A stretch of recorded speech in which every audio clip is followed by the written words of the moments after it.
El niño.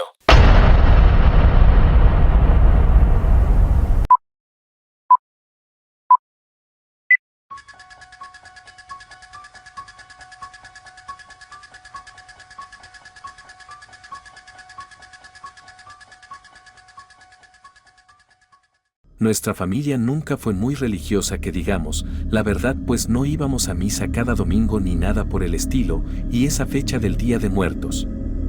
Si acaso poníamos una ofrenda muy pequeña en la sala de la casa por mera tradición, algunas veladoras, algo de papel picado, pan de muerto y ya.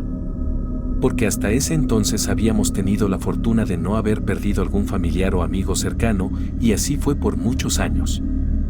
Pero todo esto cambió de repente cuando falleció mi abuelito Rafael, el papá de mi mamá. Fue una pérdida muy fuerte para la familia y un día que quisiéramos olvidar para siempre.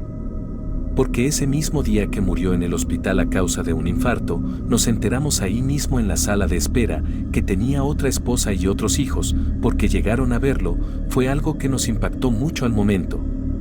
Extrañamente mi abuelita no dijo nada, nos dio la impresión de que ya lo sabía. Pero a quien más le afectó fue a mi mamá y a mis tías, pero yo creo que más a mi mamá.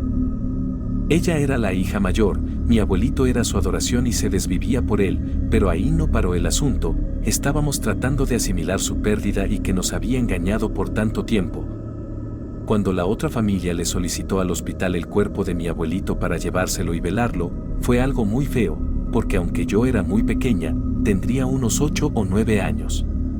Recuerdo muy bien cómo veía sufrir y llorar mucho a mi mamá, y a pesar de que al final no procedió su petición y se logró velarlo en casa de mi abuelita y enterrarlo junto a sus papás en su pueblo natal, el proceso legal continuó ahora por la herencia de unos terrenos que tenía mi abuelito aquí en el pueblo, y eso solo hizo crecer la tristeza, el enojo y el rencor que le guardaron mis tías y mi mamá, y que nos alejó mucho tiempo de irlo a visitarlo al panteón.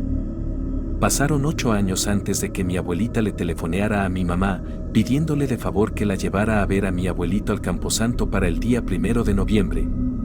Pero mi mamá aún se sentía muy resentida con él y buscó muchas excusas para no ir, pero al final de la charla con mi abuelita, tiempo después me lo contaría, sintió mucha culpa y aceptó llevarla.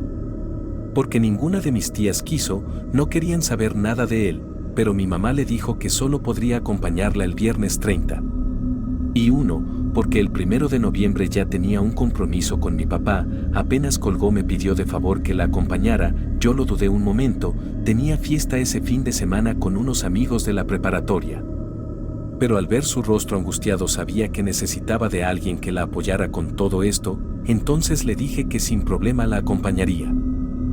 Ese día llegamos a mediodía a la casa de mi abuelita. No recuerdo si te había comentado que es originaria de Yecapixtla, Morelos. Uno de mis hermanos nos hizo el favor de llevarnos en su carro. Pasamos por ella y nos fuimos para el panteón de Ocuituco, el pueblo originario de mi abuelito. Fue un viaje relativamente corto, pero también muy silencioso. Cada quien iba sumida en sus propios pensamientos. Yo, a pesar de todo lo que había pasado con esta situación de la otra familia, tenía muy bonitos recuerdos con el de mi infancia y no le guardaba ningún resentimiento. Finalmente llegamos al camposanto del pueblo. Mi hermano nos dejó en la entrada y nos dijo que buscaría un lugar para esperarnos. Nosotras entramos al panteón. Tengo que serte sincera porque desde que puse un pie adentro sentí un escalofrío que me recorrió la espalda y me erizó la piel. Empecé a temblar de frío, y eso que por estos rumbos hace muchísimo calor, y también tuve esa sensación de pesadez sobre la espalda, como si trajera un bulto encima de mis hombros. Seguimos a mi abuelita, quien a pesar de su bastón caminaba bastante rápido entre las tumbas y los árboles. Apenas podíamos seguirle el paso. Lo que sí me extrañó es que solo vi a muy pocas personas arreglando las tumbas de sus difuntos. Pensaba que estos días estarían abarrotados. Pero recordé que alguna vez mi abuelita nos dijo que el 31 de octubre es la llegada de los niños y la de los adultos hasta el 1, pero como te decía al inicio, la verdad no sabía mucho de esto. Seguimos caminando hasta el fondo del camposanto en donde estaba la parentela de mi abuelito, hasta que por fin se detuvo frente a una tumba muy descuidada, con la hierba crecida y varios manojos de flores secas encima, como si hubiera pasado mucho tiempo desde que alguien visitara su nicho. Mi abuelita se arrodilló, sacó un rosario y empezó a rezar un Padre Nuestro. Mi mamá y yo nos quedamos de pie, en silencio, así estuvimos un buen rato. Una vez que terminó me pidió de favor que fuera con el encargado del panteón para que me regalara una cubeta con agua y me prestara una pala para quitar toda la hierba. Mi mamá la ayudó a levantarse y empezaron a sacudir el polvo de la lápida. Yo empecé a caminar de regreso a la salida donde estaba el cuarto del encargado. Aún tenía esa sensación de frío y de pesadez en la espalda, entonces tuve la impresión de que alguien me estaba mirando. Volteé discretamente a mis costados y nada, pero aquella sensación me empezó a inquietar mucho. Así que me detuve y revisé así a todos lados, pero nada. Llegué hasta el cuarto del encargado y toqué a la puerta. En ese momento sentí como si alguien me respirara en la nuca, solo sentí como se me erizó el cabello. Me volteé muy despacio, y fue entonces que lo vi a unos metros frente de mí, escondido detrás de unas lápidas. Era un niño como de 8 años, tenía el rostro muy pálido y ojeroso, me miraba fijamente, vestía un traje blanco. Lo que más me llamó la atención es que estaba impecable, parecía que ni parpadeaba. Su mirada era muy penetrante y eso me hizo sentir algo inquieta. Sin embargo, había en él algo que me era bastante familiar, su rostro, sus ojos y su cabello. Traté de recordar en dónde lo había visto, pero por más que lo intentaba no podía, hasta que de pronto se me vino a la mente una fotografía que había encontrado en la cartera de mi abuelito mientras jugaba con ella cuando era niña. Sin duda era el mismo niño, pero eso era imposible, porque eso sucedió hace más de 10 años.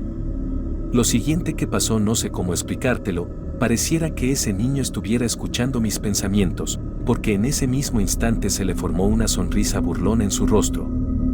Me empecé a marear y se me nubló la vista, sentí que mi cuerpo se desguanzaba, en verdad pensé que me desmayaría ahí. En ese momento escuché que detrás de mí abrían la puerta seguido de un buenas tardes. Salté del susto, me giré tan rápido que estuve a punto de caerme hacia atrás. El encargado del panteón alcanzó a sostenerme por el hombro.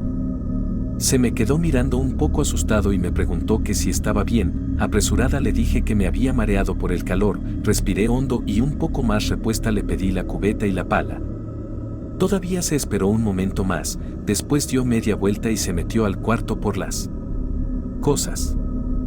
Me giré muy lentamente buscando al niño entre las lápidas donde lo había visto, pero ya no estaba. Mi corazón seguía latiendo muy rápido, y a pesar de que sabía que era absurdo que fuera el mismo niño que el de la foto, una parte de mí me decía que eso podía ser posible, porque durante la penosa situación legal por la herencia de mi abuelito, nos enteramos que su primogénito que tuvo con su otra esposa había muerto siendo apenas un niño. Una pérdida de la cual nunca pudo recuperarse, según nos contó el abogado que llevaba nuestro caso. En ese momento salió el vigilante con la cubeta y la pala, le di las gracias y me regresé así a donde estaba mi abuelita y mi mamá. Ya estaba oscureciendo y empezaba a correr un viento raro y frío. Volví a sentir que alguien me estaba mirando, pero ya no volteé ni me detuve. Sabía muy bien que era ese niño, que precisamente había elegido este día para visitar a su papá, mi abuelo.